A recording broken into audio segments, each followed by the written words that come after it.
You shout it out, but I can't hear. Bien, vamos a dar comienzo y en primer lugar dar la bienvenida a todo el mundo y sobre todo al invitado que hoy tenemos aquí con nosotros, que es Sito Alonso, que tiene a bien de atendernos, de compartir con nosotros estas charlas que estamos organizando a través de la Fundación para dar un poquito de contenido a esta época de confinamiento y por qué no hacerlo lo más didáctico posible con entrenadores de primer nivel y otros grandes profesionales de nuestro deporte. Como sabéis, ha pasado con nosotros, hemos tenido a Sergio Escariolo, a Alba López, psicóloga de Unicaja, a Joan Plaza, a Lucas Mundelo y este es nuestro quinto invitado, Sito Alonso, actualmente entrenador de UCAM Murcia de ACB, pero con una trayectoria más que envidiable, siendo uno de los entrenadores más jóvenes de nuestro panorama. Sito, bienvenido. Lo primero, muchísimas gracias por aceptar este atraco a mano armada que te hemos hecho. Y, muchas gracias. Pues lo primero, saber cómo te encuentras tú, la familia. Bien. Afortunadamente bien. No tengo la fortuna de estar con todos ellos. Los tengo un poco repartidos a padres y a mi hija, pero estoy bien. No me puedo quejar de nada, con máxima atención a mis padres sobre todo, pero de momento, afortunadamente, todo bastante bien. Genial, me alegro muchísimo. De hecho, preguntaba justo antes de que entráramos en conexión con todos vosotros, le estaba preguntando a Sito si estaba en Murcia o había regresado a casa y nos comentaba que estaba en Cataluña, sí, que estaba en el norte. Desde el 16 de marzo estoy aquí en Vilanova, la Geltrú.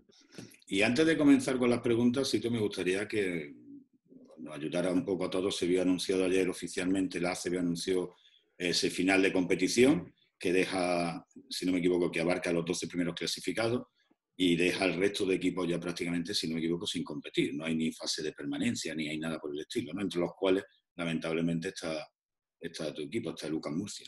Bueno, hombre, si hubiera fase de permanencia tendríamos que jugar todos, porque no existiría un baremo en que los equipos que llevan 9 victorias, 10, no pudieran bajar, como fue el año pasado. Recuerdo, por ejemplo, creo que fue Obradoiro, ¿verdad?, que llevaba 11 victorias y se quedó con 12 en las 12 últimas jornadas, se quedó antepenúltimo, ¿no?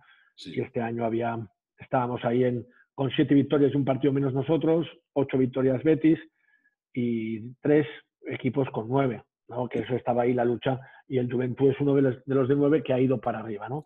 Yo creo que lo más importante es intentar de alguna manera que la Liga Andesa lo que ha buscado es que la competición pueda seguir, no solo por los propios equipos, que desde que se instauró el estado de alarma, pues estamos en nuestras casas intentando estar todo el equipo conjunto y unido sin que los jugadores se puedan ir a sus casas, ¿verdad?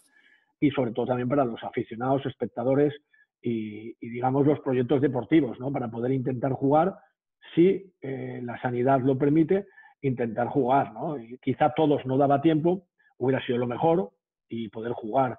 Pues por los que estamos abajo intentar ir más arriba, por los que están abajo que no fueran más abajo y por más cosas, ¿no? Nosotros teníamos muchísimas ganas de jugar, hasta el último momento estamos ilusionados, pero respetamos la decisión de la ACB. Creemos que es lo mejor para el conjunto de la Liga, que al final es a lo que nos debemos.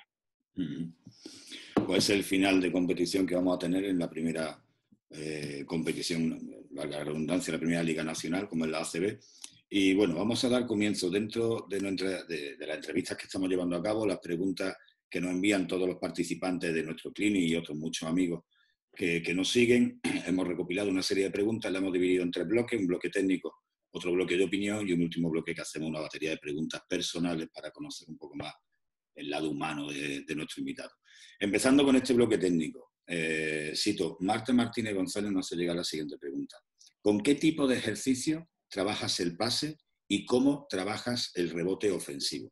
Son 2 preguntas diferentes, pero bueno, nos hace llegar la misma compañera. ¿Qué tipo de ejercicios son, digamos, los más tradicionales con los que trabajas el pase y cómo trabajas tú el rebote ofensivo? Bueno, antes de empezar, me gustaría decir un poco la conversación que yo tuve con Pablo para venir aquí, o sea, para estar con todos vosotros, ¿no? Que en principio todas las charlas o videoconferencias, incluso los clinics presenciales que ya estoy dando, los sigo por el mismo formato.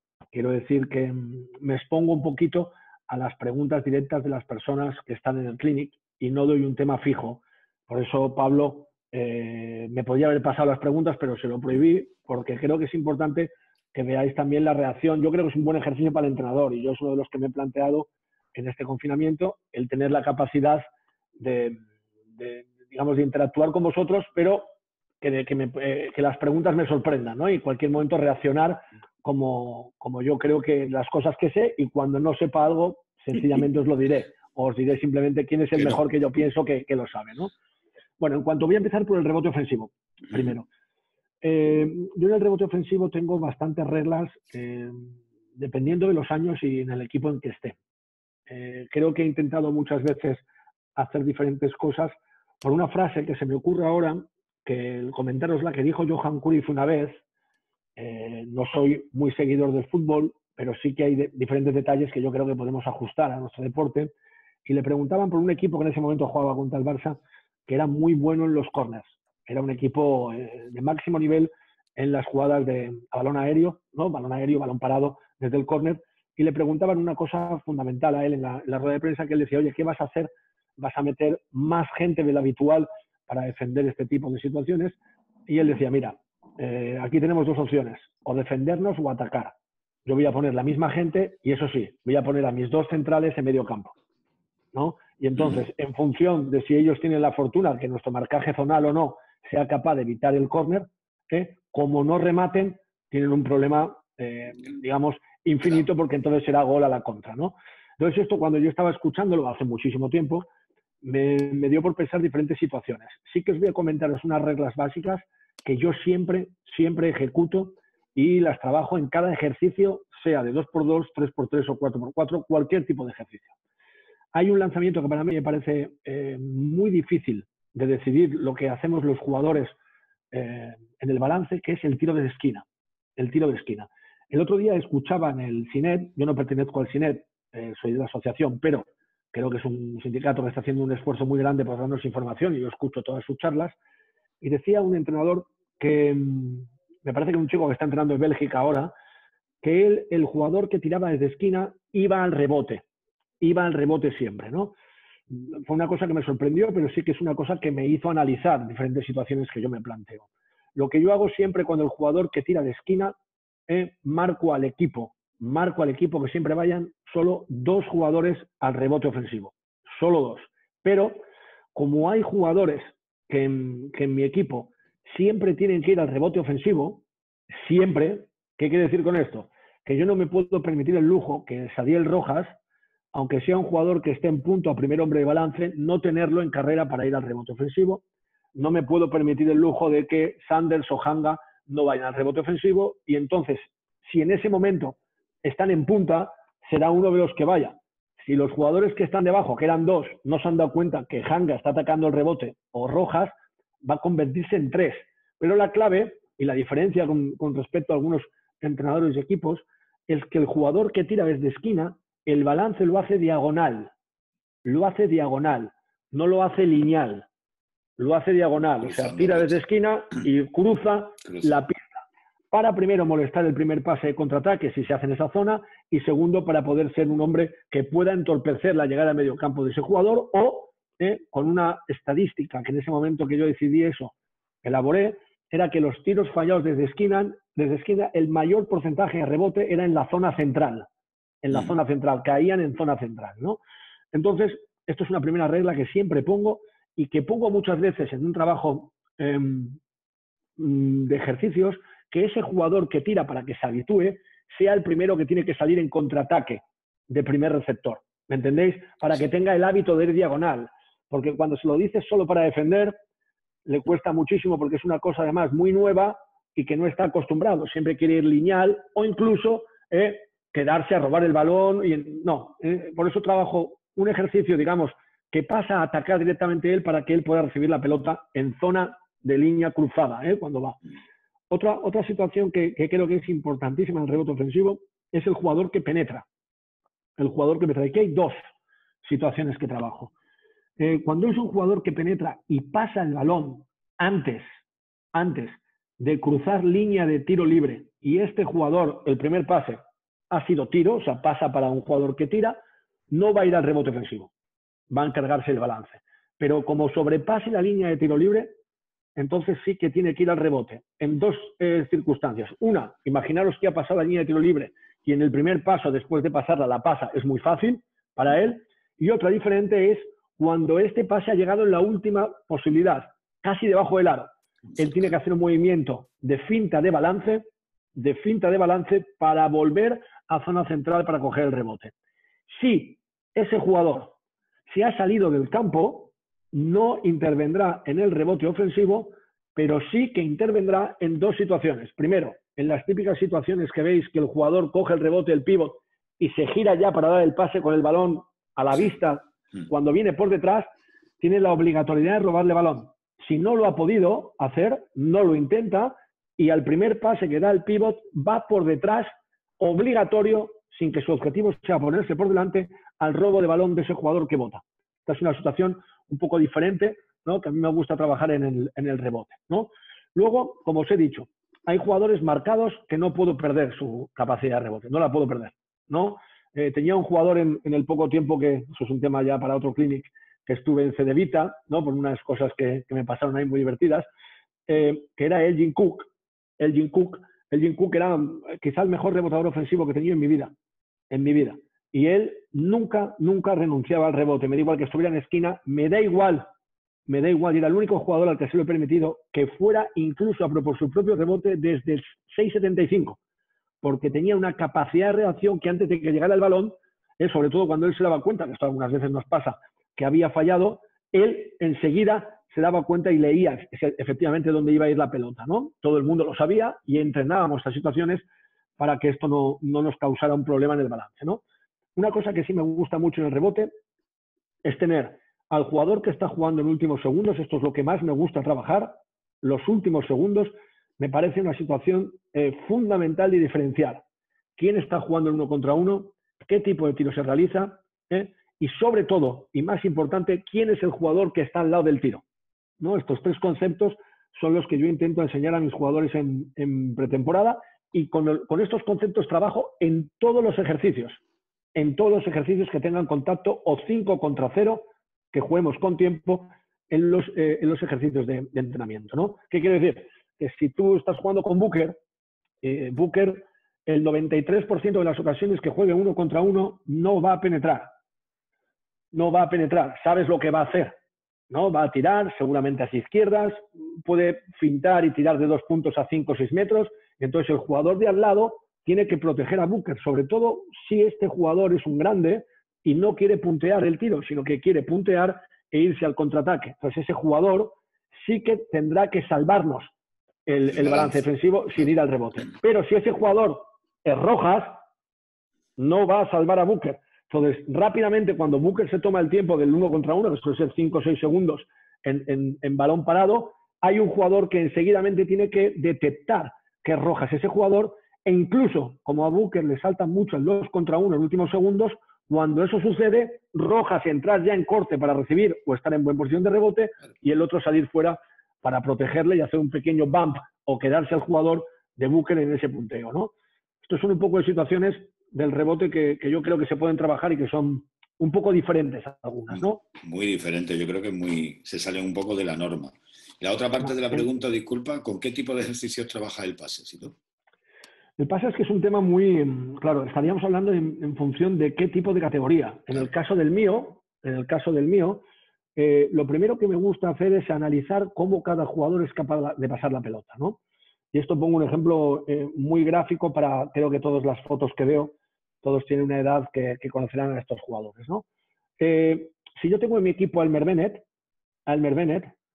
y tengo en mi equipo a Marcelinho, que los he tenido juntos de ayudante, el tipo de trabajo de pase no es el mismo. Elmer Bennett rara vez va a pasar a una mano y rara vez va a alargar el balón para poder pasar en últimos momentos a ese jugador de puerta atrás, a ese jugador que ha hecho una lectura de bloqueo en directo para irse a la esquina. Siempre va a pasar a 2 manos y siempre va a ser muy diferente, ¿no? Entonces, primero es conocer el tipo de jugadores que tengo y cómo van a pasar en diferentes situaciones, ¿no?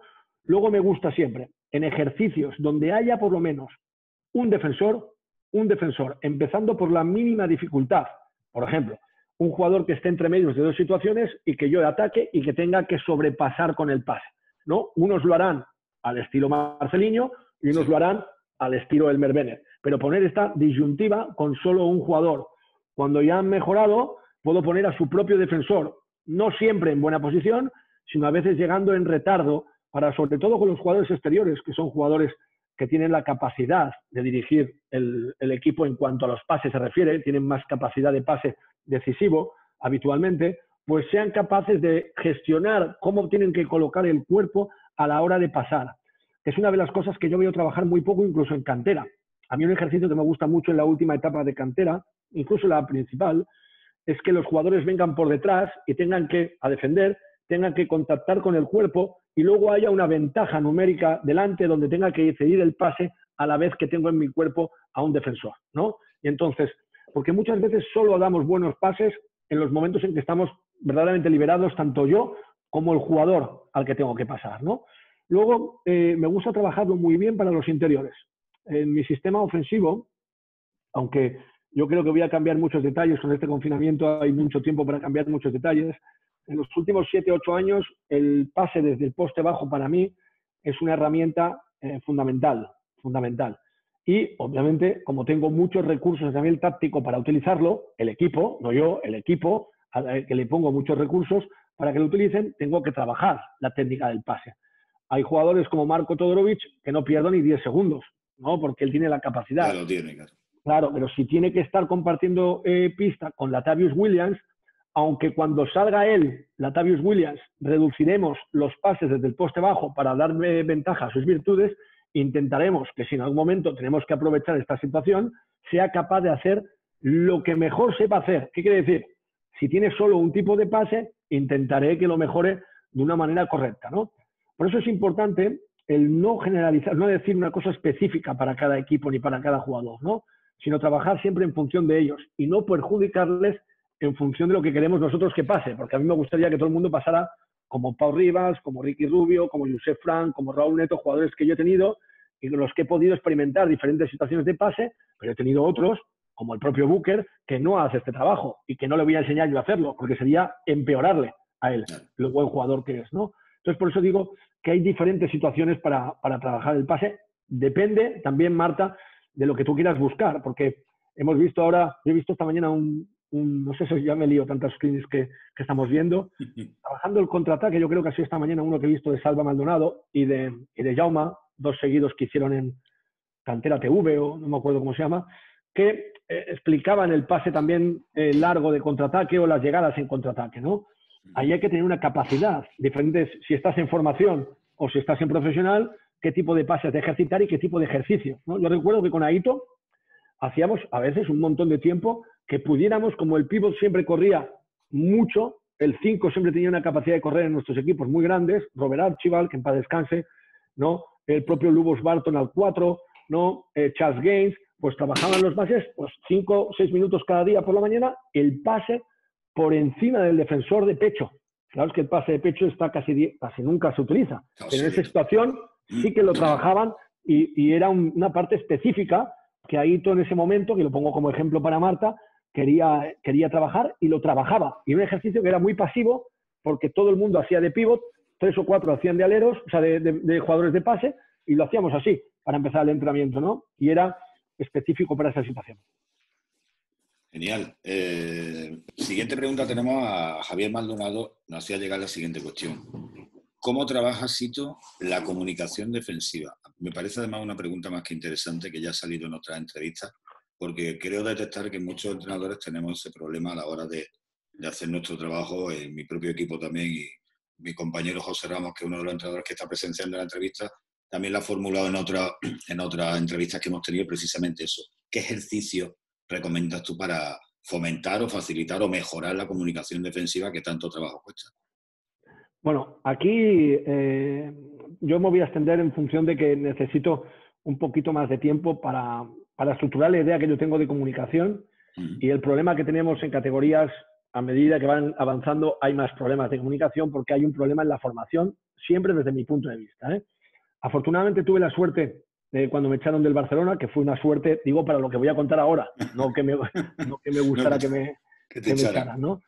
que fue después de 7, 8 años de profesional, en ese momento, hice una lista de situaciones que he visto en élite que creo que son defecto de nuestro, porque yo he trabajado en formación mucho más años, ¿no? Y además en un sitio pues muy peculiar, como es una ciudad pequeña, como es Monzón, y qué situaciones podía yo cambiar ahora o ayudar a la formación para que cuando llegaran a nivel profesional o a nivel senior tuvieran mejor rendimiento, ¿no? Y la primera una de ellas era la comunicación. ¿Qué pasa? Que cuando, yo no sé los entrenadores que estáis aquí, que entrenáis a base, pero creo que muchos tenéis relación con alguno de ellos, ¿no? Y creo que tenemos un problema muy grande los entrenadores en formación, que es que el ego lo tenemos especialmente grande, siempre, creo, pero especialmente en formación. Y yo recuerdo que cuando entrenaba siempre quería tener el control de las cosas que pasaban, quería que los jugadores entendieran que yo era el jefe, que mi voz era la única que primaba sobre todas las situaciones que se pudieran dar y sobre todo si había gente viendo el entrenamiento, si había gente viendo el entrenamiento, que se dieran cuenta de que yo, oye, que era el jefe y que todo pasaba por mis manos, ¿no? Es una estupidez de grado superior, ¿no? Y que creo que perjudica de una manera muy grande a la formación a nivel de muchas cosas, pero en el tema de la comunicación especialmente. Por eso quiero decir que los ejercicios que yo he planteado ahora en formación, en el grupo de entrenamiento que tengo la suerte de trabajar con él en UCAM Murcia, y sobre todo cuando me di cuenta de esto en los equipos de minibásquet que fui a ver después de salir del Barça y de mi propio campus, era intentar fomentar la comunicación de los equipos siempre detectando cuál de ellos era capaz de comunicar y no, porque muchas veces estamos pidiendo, y yo he tenido ese error también, a jugadores que comuniquen verbalmente que no lo van a hacer nunca porque no tienen la capacidad de hacerlo, ni la suficiente determinación para lograrlo, ni el respeto del equipo aunque lo hagan. Y entonces esto muchas veces queremos forzar situaciones que no solo no nos sirven para comunicar, sino que al forzarlas nos ponen en desventaja en la situación táctica que estamos trabajando, que depende igual de esa comunicación que nunca llega y entonces tenemos un eslabón que se pierde en esa situación táctica. Entonces yo siempre me gusta ahora en formación que, por ejemplo, ¿no? Que haya ejercicios donde los jugadores tomen las decisiones del propio ejercicio antes de empezarlo. No estamos hablando de táctica individual, estamos hablando de que antes de empezarlo hay unas normas concretas, pero hay un más dentro del ejercicio que ellos tienen que decidir y que en su reunión grupal, a veces más grande, a veces más pequeños, ellos tienen que comunicar, ¿no? Y cuando he pasado de este escalón, de este nivel, hay ejercicios donde la voz determina la siguiente acción del propio ejercicio dentro de 5 o 6 posibilidades, pero son ellos las que la deciden, no solo en ejercicios ofensivos, sino también en defensivos. Cuando tienes este tipo de estudio, que afortunadamente ya van 2 años de que lo estoy pudiendo observar, ya te das cuenta a quién vas a poder utilizar como líder, a quién vas a poder utilizar para comunicar diferentes situaciones, a quién no vas a poder nunca utilizar. El que no puede ser nunca utilizado no tiene que estar marginado de la comunicación. La comunicación como tal, siempre los entrenadores, y esto es una opinión mía y por eso luego, si quieres, podemos hablar de ello, siempre tenemos que pensar que es verbalizada. Y eso es un error. Puede haber gestos técnicos, gestos no técnicos o ofensivos o defensivos que puedan dar al equipo una comunicación. Un ejemplo, hay un jugador que no habla absolutamente nada o que tiene problemas a la hora de interactuar con los jugadores, pero tiene una capacidad defensiva terrible, increíble, ¿no? Y que él, a diferencia de otros, no necesita el decir va o una palabra táctica que vosotros habéis generado para generar la presión, valga la redundancia, en el equipo. Pero él tiene la libertad del entrenador y conocida por todo el grupo de que el gesto que él haga en función de lo que ha hecho el jugador al pasar de medio campo ofensivo va a determinar una defensa u otra. Y estás comunicando con el resto lo que tú quieres. Si ese jugador está esperando en 7 metros y espera al defensor, el equipo no va a arriesgar. Si este jugador se lanza a por el jugador cuando pasa a medio campo, el equipo va a subir líneas para impedir el primer pase. Si este jugador va a presionar y cuando se produce el primer pase, él, por decisión propia, si ve que es coherente en función del trabajo que estamos haciendo, salta al 2 contra 1, más vale que nos activemos, ¿no? Entonces, este tipo de comunicación creo que es mucho más útil a veces que la propia que utilizamos verbal. Y que otro entrenador en una conferencia anteriormente de esta mañana o de ayer decía también que muchas veces ampliamos muchos inputs de comunicación que encima que no se hacen no corresponden a la realidad de lo que tú estás buscando, ¿no? ¿Qué me gusta a mí? Engañar al jugador. Engañar en su beneficio. Si yo le digo una palabra, en nivel profesional, el jugador adapta esa palabra en función de la ventaja que pueda sacar con ella. Si no ve que saca ventaja, no la va a utilizar. En ataque, en defensa, si yo le digo a un jugador, mira, Ole, tú cuando digas cat al equipo, es que el siguiente jugador de bloqueo directo tiene la obligación de cortar porque tú lo has dicho. Porque te has dado cuenta que hace next, porque te has dado cuenta que está defendido por un jugador que defiende especialmente mal el corte, porque te has dado cuenta que ese equipo defiende especialmente la ayuda después del corte, y entonces el equipo lo comprende, adapta esa palabra a su sistema, cualquiera que juegue, y ve que es una ventaja. Y entonces tiene una serie de palabras en ataque que le pueden dar la ventaja ofensiva y las utiliza.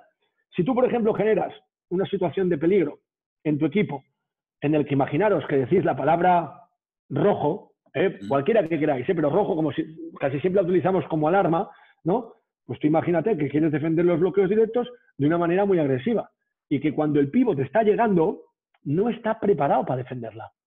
No está preparado. Y entonces se le ocurre decir al jugador que está llegando tarde, le dice rojo al jugador que está con balón. Y el jugador que está con balón se da cuenta en ese momento que su compañero no va a llegar al 2 contra 1. Y para que llegue, tiene dos opciones. O se prepara para no tener una desventaja grande y poder hacer otro tipo de defensa, o ataca en rojo de alarma y en rojo de ataque, para atacarle y que ese jugador que está esperando el bloqueo directo tenga un problema y ese pequeño problema de colocación le haga llegar al defensor un segundo antes de lo que pensaba llegar, ¿no? Porque el jugador atacante de balón tiene que protegerse del balón, ¿no? Yo creo mucho más en esto que las propias establecidas como las originales de venga, va, corte, estoy, las... También las, sí, está muy bien, pero si tú tienes una organización tiene que haber un las. Pues ya está, ¿no? Es decir, no que lo diga, ¿no? No es necesario tanto gritarlo. Es verdad que a veces, Pablo, la defensa de muchos equipos, en algún momento la mía también, si hay un bloqueo directo central, en función de si va a dos o si va contra un jugador, contra un jugador atacante, si el jugador, el pívot no se ha dado cuenta de hacia dónde está jugando el bloqueo y grita las, el hombre es que está yendo hacia uno, y entonces va a decir, hay un las, aquí voy a arriesgar muchísimo más. Y si no dice nada, ¿no? Pues dice, bueno, tengo que ser más precavido porque voy hacia dos y me puede ayudar a alguien, ¿no? A veces sí que son importantes, pero creo que hay diferentes maneras de trabajarlas también que no nos condicionen siempre a las palabras habituales, ¿no? Disculpa un matiz respecto de la explicación que estaba haciendo del ejercicio anterior, uno de los compañeros que están presentes, Mario Minervino, preguntaba, ¿el entrenador interviene en el momento del error o espera al final del ejercicio para marcarlo? Cuando estás hablando tú de la corrección sobre el ejercicio al jugador, ¿tú esperas que finalice el ejercicio para hacerle ver el error, para corregirlo? ¿O durante ese ejercicio de balance? Es otra pregunta, entonces, esto, ¿no? Es decir, sí. ¿Cómo gestiono el error? Claro, es un añadido sobre el ejercicio que tú estabas utilizando como ejemplo, ¿no? Él pregunta cuándo hace esa corrección. Habitualmente creo que es muy bueno no hacer nada que no sea real en un partido, ¿no? Entonces tú, si paras al equipo, ¿sabes qué pasa? Yo me he dado cuenta de una cosa también, porque hubo una época de mi carrera deportiva que no permitía ni un error. Ni un error. O sea, era algo... la disciplina estaba por encima de un grado que era también innecesario. Aunque en esos momentos se consiguiera un éxito con ese club o con ese equipo, pero no era tan necesario como creo que es. Cuando hay un error y tú lo paras, estás impidiendo que el equipo consiga reestructurarse ante el error, ¿no? Muchas veces, y aquí pongo un ejemplo muy claro, ¿no? O sea, está esperando siempre una respuesta, una receta mágica del entrenador para solucionar ese error y no hay unas veces, yo tengo mi pareja que siempre me dice, no, cuando estás malo, no te tomes el ibuprofeno, ¿no? No ahora, ¿eh? No ahora. Digo, en otras circunstancias. Si me duele la cabeza, me duele la cabeza. No, espera un momento, porque el cuerpo está preparado para reaccionar. Como con el tema de la fiebre. No cortes la fiebre, me dice siempre. Bueno, tengo a la niña con 39 grados. Espera porque el cuerpo te está mandando, es un ejemplo que yo expongo, que creo que se puede extrapolar un poco a lo nuestro, ¿no? Ya le doy el antídoto. No, espera un momento, a ver cómo reacciona. Obviamente, si está 3 días con fiebre, no es que yo le ponga el antídoto, es que la llevo al médico, ¿no? Pero entonces, creo que, y es un ejemplo muy claro que voy a poner ahora, ¿cuántos de vosotros, yo me incluyo cuando era muy joven, pero lo he hecho, reconozco que lo he hecho, cuando en vuestro equipo en defensa ha robado un balón, habéis celebrado el robo? Qué bien, que canasta, tal, muy bien, tal. Hostia, si el robo de balón no ha tenido éxito, nos mete en canasta, hostia, ¿para qué vas a robar el balón, no? Y claro, yo me he dado cuenta que eso lo mejoré en función de elaborar un sistema defensivo en cuanto no era capaz de robar el balón. Y eso primero es no parar, porque antes paraba y decía, pero te he dicho que no vayas a robar el balón. Hombre, no. Esto es para mí limitar el aprendizaje grupal y querer tener la responsabilidad de todas las cosas que pasen. Y creo que eso, estoy ciegamente convencido cada día más que somos menos importantes de lo que nosotros pensamos. Al final el autoaprendizaje también por parte del equipo, ¿no? Afrontar situaciones o algunos problemas, mejor que cortarlo y darle la solución continua. Creo entenderte que a veces también dejar esa tendencia que ellos por sí mismos, en los entrenamientos mismamente, les sirva para construir soluciones, ¿no? Claro, es que igual van a hacer una solución que desconoces hasta tú. No, y te puede servir para avanzar. Y esto ha pasado en muchísimos. Bueno, yo tengo otra. Yo siempre voy a poner ejemplos de jugadores, ¿no? Ricky Rubio. Ejemplo de aprendizaje a través de él. Él era un jugador que... Bueno, voy a contar una de Rudy, que es porque Ricky, todo el mundo, digamos, que tiene un concepto muy elevado sobre él, y como el Rudy a veces ha tenido una situación... Mira, voy a contar una de Rudy. Rudy tenía una body language, una posición corporal en defensa, que para el desconocimiento que tenía un chico que venía de un pueblo como yo, pues a veces cuando estaba entrenando con él como asistente, me parecía que estaba al límite de la vagueza, ¿no? Claro, y a veces la vagueza no tiene nada que ver con la inteligencia, ¿no? No hace falta siempre tener la misma actividad, porque en una situación de triple poste, que os podéis imaginar todos, ¿no? Un bloqueo al poste bajo y una subida hacia arriba, que era el momento en el que yo aprendí esto. Ricky era el jugador del defensor del que bloqueaba el poste para luego subir a tirar. Era el defensor de este jugador, ¿no? Y entonces yo lo veía que hacía el bump y la ayuda muy bien, pero luego ni cambiaba de ritmo, iba medio andando, ¿no? Y entonces en una vez que yo lo vi, le digo, Rudy, vamos a ver, vamos a intentar hacer un trabajo mejor aquí porque esto no es acorde con el ritmo que... Dice, vamos a ver, Sito. Si yo siempre llego a tiempo, que yo puedo llegar siempre a tiempo, yo voy a llegar a puntear el tiro. Tú no te preocupes por eso. Yo no voy a llegar tarde nunca. Pero si siempre llego y le enseño al defensor, al atacante que tiene balón, que yo ya estoy llegando, primero le va a pasar una posición en la que yo no voy a poder cortarla. Y luego, si yo no estoy, le va a pasar más relajado y yo aparezco ahí y voy a robar el balón. Y efectivamente, los abandonos de posición de Rudy Fernández, en la mayoría de los casos, suponen o invitan al defensor a pensar que no está preparado para defender. Pero siempre está. No está en buena posición porque él quiere no está. Y entonces eso es un aprendizaje que creo que es bueno para nosotros, ¿no? Aprender eso y no enseñar siempre hay que estar aquí o aquí. Depende. Si es un jugador que no tiene las características de Rudy, es mejor que esté en buena posición. Claro. Si tiene las de Rudy, da igual donde esté. Muy buen ejemplo, desde luego. Otro compañero, José Valero, nos hace llegar la siguiente pregunta. ¿Cuántos entrenadores asistentes tienes? ¿Cuántos te gustaría tener? ¿Y cuáles ves imprescindibles para un rendimiento óptimo del equipo? Aparte, dentro de la misma pregunta sobre tu staff, ¿qué función le das a cada uno y qué informaciones son para ti las más importantes? Aprovechan una misma pregunta, ya he metido 5, pero bueno. Pero, en fin, va sobre todo el staff. Yo creo que organizativamente, ¿cómo lo tienes más o menos tu cuerpo técnico? Bueno, yo creo, como en casi todas las cosas que ya veréis que me vais a preguntar, no creo que haya una respuesta válida, concreta, específica. Oye, mira, lo mejor es tener 3. Lo mejor, no, eso es mentira. Y explico por qué. Afortunadamente, digo afortunadamente porque así lo aproveché todo yo, en el Juventud, que jugaba Euroliga, Eurocup, jugaba todo con mi primera experiencia como asistente en profesional, estaba solo yo. Y pues la cosa fue genial, nos fue genial y nos divertimos mucho, ¿no?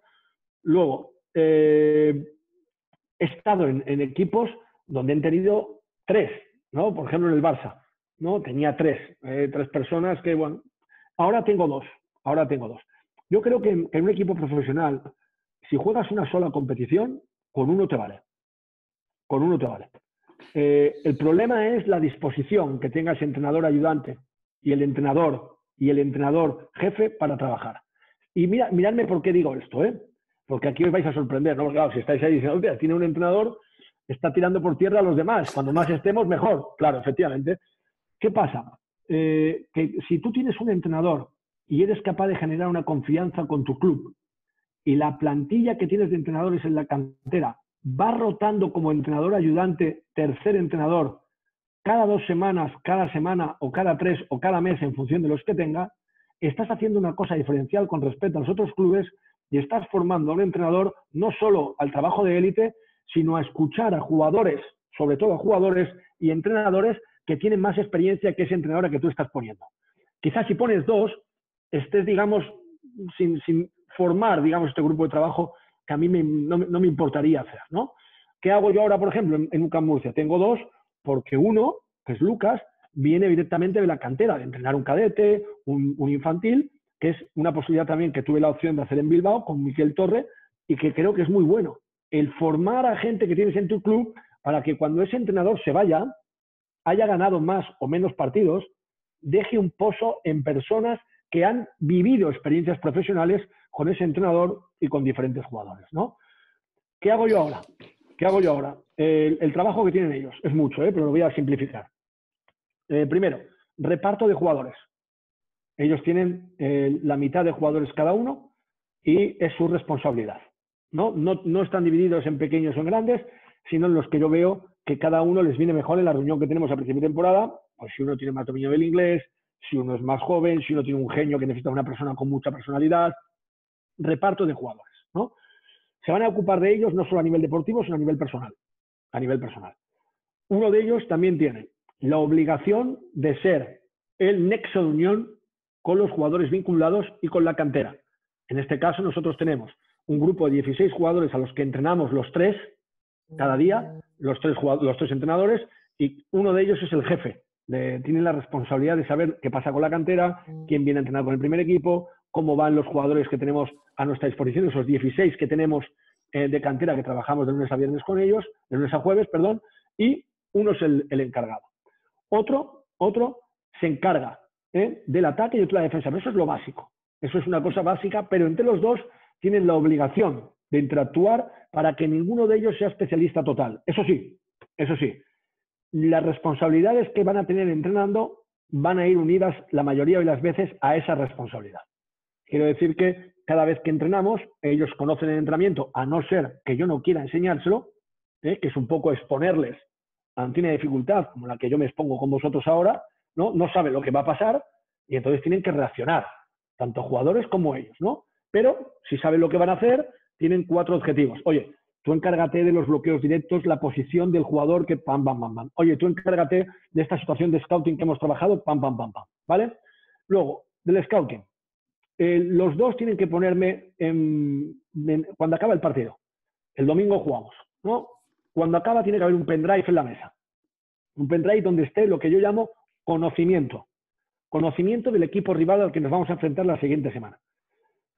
La palabra es clara, es conocimiento, es el desarrollo de los 3, 4 últimos partidos que este equipo ha tenido sin haber analizado todavía el último que ha jugado en la misma jornada, ¿no? Entonces yo me voy a mi casa, que en el autobús, mientras ellos están haciendo otro tema que hablaremos luego, pues yo ya puedo ver un poco, oye, hemos ganado, me apetece verlo, no sé, depende, pero ya lo tengo.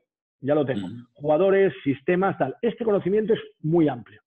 Pueden tener 9 minutos de ataque, 9 minutos de defensa, 13, 14 de jugadores.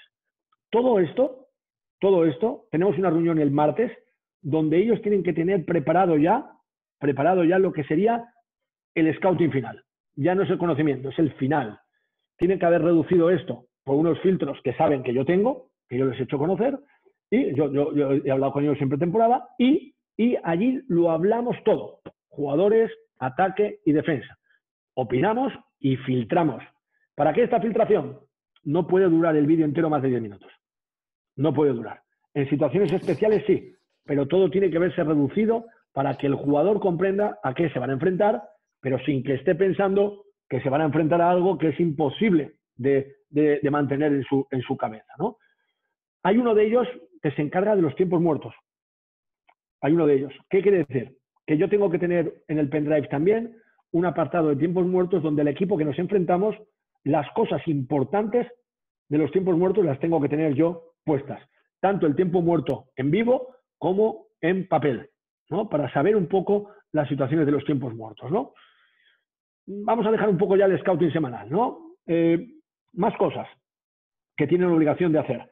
Ellos durante el partido tienen una serie de funciones que también les pongo, ¿no? No solo las propias de ataque y defensa, sino control de diferentes situaciones de aspectos tácticos que yo quiero. Hay uno, que es Lucas en este caso, que al descanso tiene que hablarme, incluso si yo le pregunto, de la rentabilidad a nivel porcentual que estamos consiguiendo en nuestros sistemas de ataque, ¿no? Y cuando son malas en una cosa que nosotros dominamos, el por qué. Oye, mira, pues estamos haciendo la jugada 54, pero con este 2 contra 1, este triple cambio tal, no estamos sacando ninguna ventaja. Ya es decisión mía. Él me puede decir su opinión. ¿Qué te parece si en este momento mejor hacemos un bloqueo diferente? Tal? Bien. Esto es su misión, ¿no? Alberto es más general. Es más general. Y me puede hablar de cualquier cosa del partido que yo vea que él vea que me puede ayudar. Tiene que hacer casi una función de primer entrenador. Y decirme todo lo que él piensa dentro de un sistema, de un parámetro de nuestro trabajo, ¿eh? No se me puede ir a otro parámetro diferente, ¿vale? Eso es. Luego, más cosas. Cuando acaba el partido, yo también tengo una reunión con ellos, en donde la primera obligación fundamental es que no me cuenten historias de lo mal o bien que lo han hecho los jugadores. Que no me hablen de los jugadores, sino que me hablen del por qué hemos cometido estos errores, por qué el Manresa nos mete la jugada a Boston a nosotros cuando lo hace siempre 8 de cada 10 jugadas, por qué nos la mete a nosotros si no hemos estado más atentos en decirla o la decimos más tarde de lo que tenemos que decir, por qué pasan las cosas que dependen de nosotros, ¿no? Y entonces, oye, mira, Sito, este cambio creo que lo has hecho tarde, no te he dicho esto, no, humildad, sinceridad y trabajo. Y cuando ha pasado todo esto, después de hablar con los jugadores, entonces sí, oye, mira, pues Booker ha hecho esto, bueno, me parece bien, pero no es la principal sugerencia que me apetece escuchar, ¿no? Autocrítica como primera, ¿no? Al acabar, sí, ser un poco yo más creo autocrítico. Que es fundamental, ¿no? Y escuchar también, tenemos a Alejandro ahí, que es el general manager, que viene también, da su impresión, escucharle también, escucharle con tranquilidad, esté enfadado o no esté enfadado, escucharle todos, con tranquilidad, pues es una persona que lleva muchos años y también tiene experiencia. Hace muchas más cosas, pero os voy a decir una más. También uno es el encargado del post y pre-entrenamiento. Con diferentes jugadores que tenemos marcados este trabajo, tienen que hacerlo antes o después. Me da igual, yo no les pongo normas, pero tienen que hacer un trabajo específico con ellos, no solo en su mejora, sino a veces en la potenciación de las cosas que ellos mismos tienen como principales virtudes, no solo en las que nosotros pensamos que no tienen. Y ahora, por ejemplo, están todo el día con vídeos. Ahora, por ejemplo, pues cada jugador que yo creo que puede ser interesante para el proyecto del próximo año, están haciendo, además de una manera muy diferente, digamos con una grabación especial, hablando ellos, lo están haciendo muy bien, ¿no? Un análisis de las virtudes y pequeñas debilidades que encontramos en los jugadores que queremos fichar o no para el próximo año, ¿no? Son más cosas, Sí, que me dejo, pero este es el trabajo que tienen, ¿no? Muy completo, desde luego, todas las funciones del staff técnico de Sito. La siguiente cuestión, Mariano García nos pregunta lo siguiente. ¿Cuál es la manera principal que sueles usar en las defensas, tanto del Spanish Pick and Roll, del Spain Pick and Roll, tanto con atacantes en las dos esquinas como con una esquina vacía, como en el balón interior, cuando no confías mucho en el 1 contra 1 de tus interiores? Bueno, responderemos la primera también primero. En cuanto al poste bajo, la verdad es que yo soy un creyente absoluto del trabajo previo, ¿no? Entonces hay una cosa que sí me gusta ser sincero, Mariano, que es, y esto a veces cuesta mucho, cuesta mucho identificar y que también los jugadores tengan una responsabilidad individual y de reconocimiento de sus virtudes y sus pequeñas debilidades, ¿no? Todos tenemos debilidades, ¿no? Y una de las cosas que tenemos que hacer para mejorarlas es reconocerlas. Porque si tú reconoces una debilidad a nivel grupal con tu equipo, tus compañeros, tú piensas que van a perderte el respeto, pero lo que están haciendo es identificar esa debilidad, ganarte el respeto y ayudarte cuando esto suceda. Entonces, si yo tengo una posición en la que el balón interior de un jugador de nivel como Borussis o como Borussis está llegando a un jugador en el que yo no tengo suficiente confianza porque él no es su mayor virtud la defensa 1 contra 1, primero hay unas acciones previas propias nuestras y luego, en función del scouting del rival, que tenemos que trabajar a nivel grupal. O sea, hay una alarma. Hay una alarma. La alarma, si el sistema pasa, porque, por ejemplo, Borussia juega un bloqueo pin-down y luego hace un duck-in, sella a su defensor y juega para recibir dentro. Claro, esto no puede pasar con la facilidad que a él le gustaría que pasase. ¿Qué vamos a hacer? Que ocurra algo durante el trabajo previo. Que igual nosotros lo que queremos es, fíjate lo que te voy a decir, arriesgar en función de quién coja el pin-down y cortar el bloqueo para que el jugador, en vez de recibir en zona central, si le estamos persiguiendo, reciba en uno de los dos lados que nos permita ponernos por delante con mayor facilidad. ¿No? No permitirle que él haga el sello en zona central, donde es mucho más difícil reaccionar como equipo y tienes que tomar una determinación. Un ejemplo de trabajo previo. Otro, jugadas, por ejemplo, de box to box, que es un bloqueo por el fondo y otro bloqueo para recibir. Cortar el timing de una manera inmediata.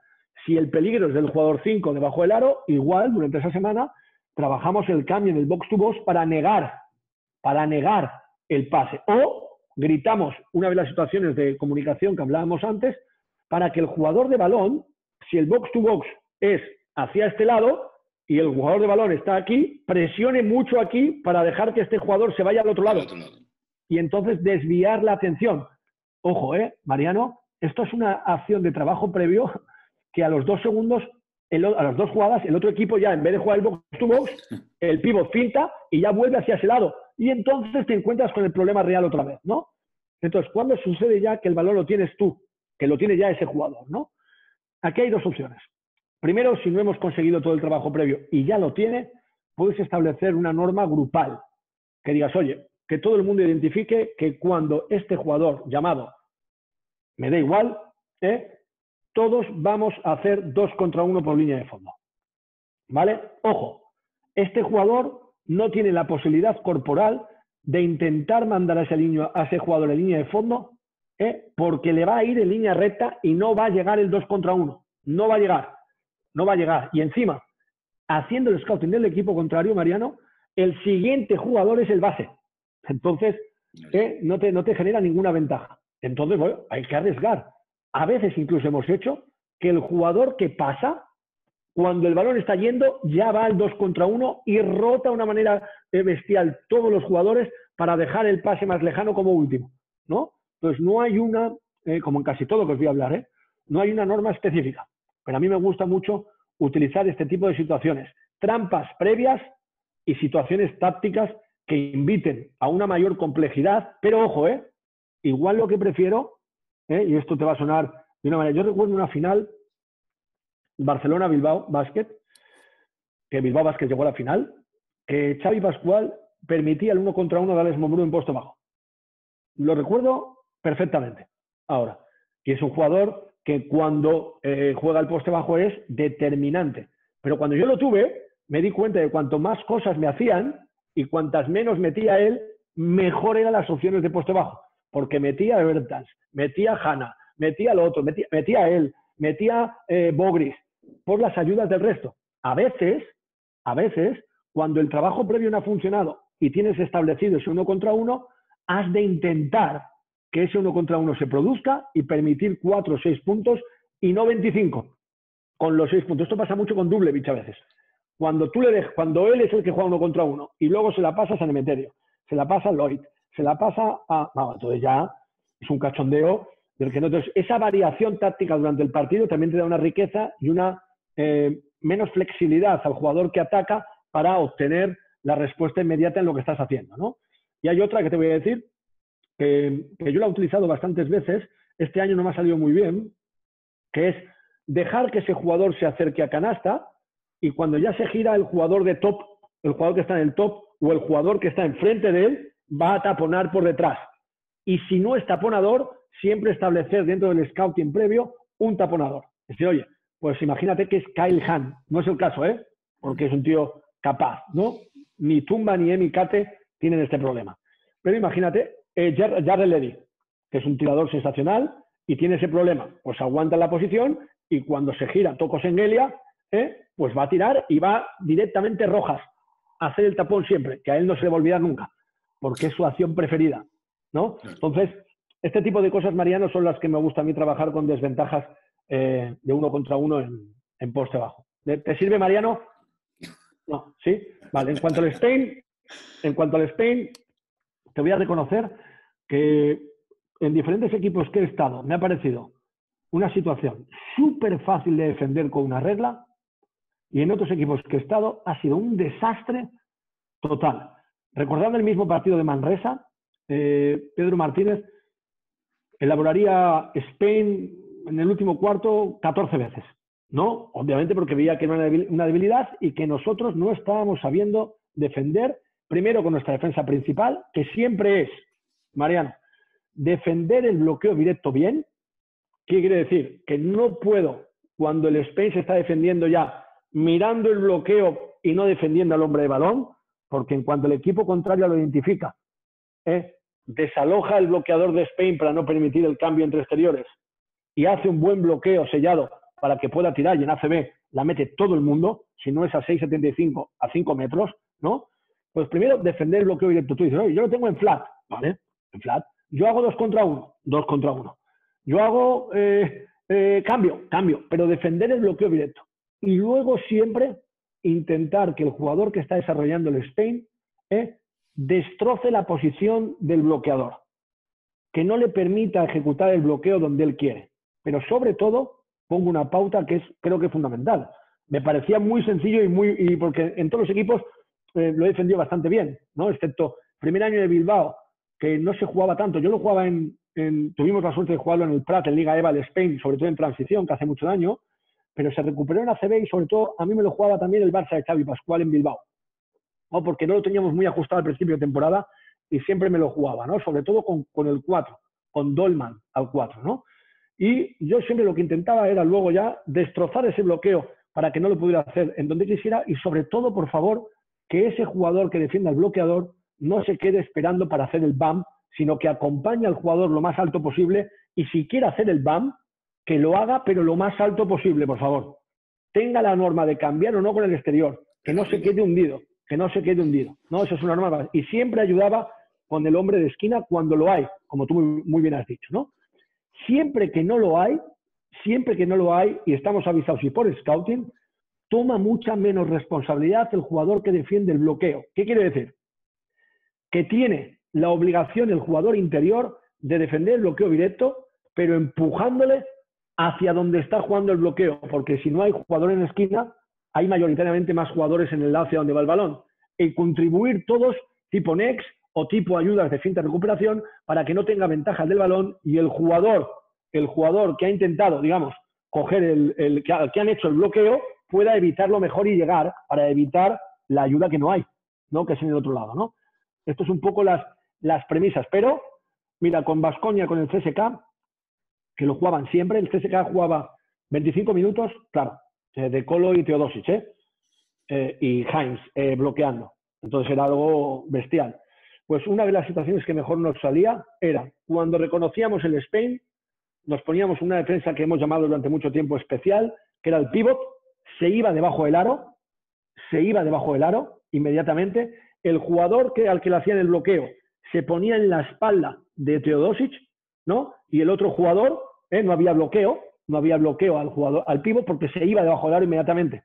Y entonces tenía que seguir o tirando con el jugador detrás en el lado de balón, y luego el de Colo iba cara a cara casi con él. O sea, era una decisión, un riesgo que tomamos de que Teodosic o de Colo tenían que meter con Larkin o con Hanga defendiendo al jugador de balón, siempre sombreándole o intentándose poner delante de él, o superando a Diop o a Boyman en el balón, en el contestar el tiro, ¿no? Esto es un poco lo que nos salió muy bien en esos cuartos de final de Euroliga.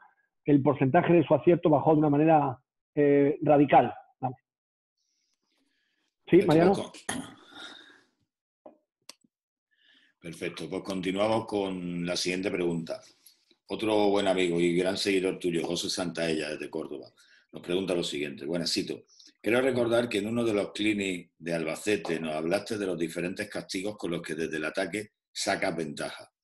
Por automatismo, por balance de toda la vida, segunda línea de fuego, etcétera. ¿Has incluido alguno más viendo las nuevas tendencias defensivas?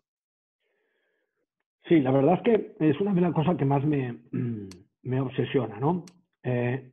Una de las cosas que he intentado hacer es mejorarlos, sobre todo cuando tú tienes, y me alegro, ¿no?, de que me hables de esa situación, porque era un momento en el que yo intenté generar casi todo mi ataque, dependía de eso, del castigo al descanso, de intentar castigar las esquinas, que ahora se utilizan una barbaridad, pues cuando viene un bloqueo directo, pasar el balón a la esquina y adaptado a otro tipo de situaciones, pero se sigue jugando más o menos lo mismo, ¿no?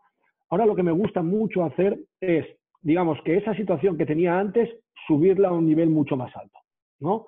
Y, por ejemplo, bloqueos directos que parecen hechos sobre un lado, cambiarlos de lado, pero no para aprovechar el bloqueo directo, sino para ir a bloquear a un jugador que puede ser de primera o segunda línea de bloqueo, es decir, no para el jugador que elija quedarse o irse, ¿no?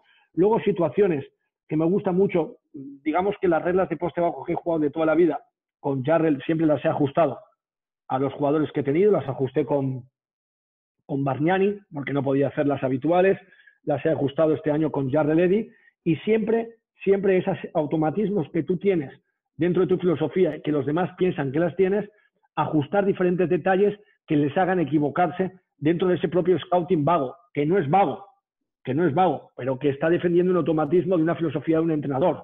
No es como si tú, cuando defiendes a Casimiro, cuando estaba en Fuenlabrada, él siempre tenía un bloqueo directo igual, que lo sigue utilizando, donde el 4 cortaba por línea de fondo para ir a esquina y él jugaba el bloqueo directo con el otro 5, ¿no? Si tú piensas que siempre te va a hacer lo mismo, hay un momento en que Luis, pues cambia. Primero esos automatismos, intentar reforzarlos y cambiarlos para que eso no pase, ¿no?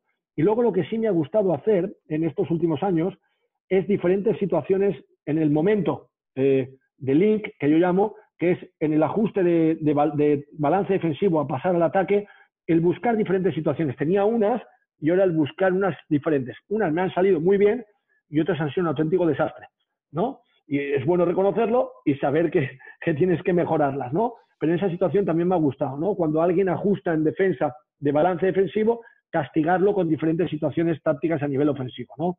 Una de ellas, por ejemplo, ¿no? Si tú eres capaz de cuando pasas el balón, subes el balón muy rápido y lo pasas, hacer que tú quieres empezar el juego de 5x5, no como jugador de bloqueo directo, sino que te vas a colocar a tu posición y el sistema inmediato va otra vez para ti, pues tienes ventajas para atacar. Si cuando has hecho una puerta atrás, tu defensor ha logrado que esa puerta atrás no se haga y vuelves a buscar otra vez a ese jugador inmediatamente, tienes una pequeña ventaja, ¿no? La mayoría de ellos siguen siendo buscados por el descanso, pero es una cosa que 2 o 3 rutinas que voy a cambiar, por eso una de ellas no la voy a decir, aunque creo que va a ser muy, muy buena, que también depende de la transición y del contraataque, aunque es muy difícil, ¿eh? Y si no sale, solo lo he probado en tiro libre, pero quiero intentarlo en juego real a ver qué tal se me da. ¿Vale? Vamos a ver cómo sale esto, José Antonio, este año.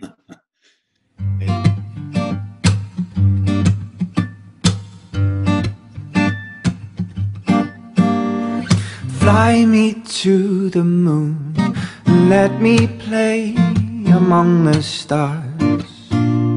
Let me see what spring is like on Jupiter and Mars. In other words, hold my hand. In other words, baby, kiss me. Fill my heart with song and let me sing forevermore. You are all I long for, all I worship and adore. In other words, please be true. In other words, I love you.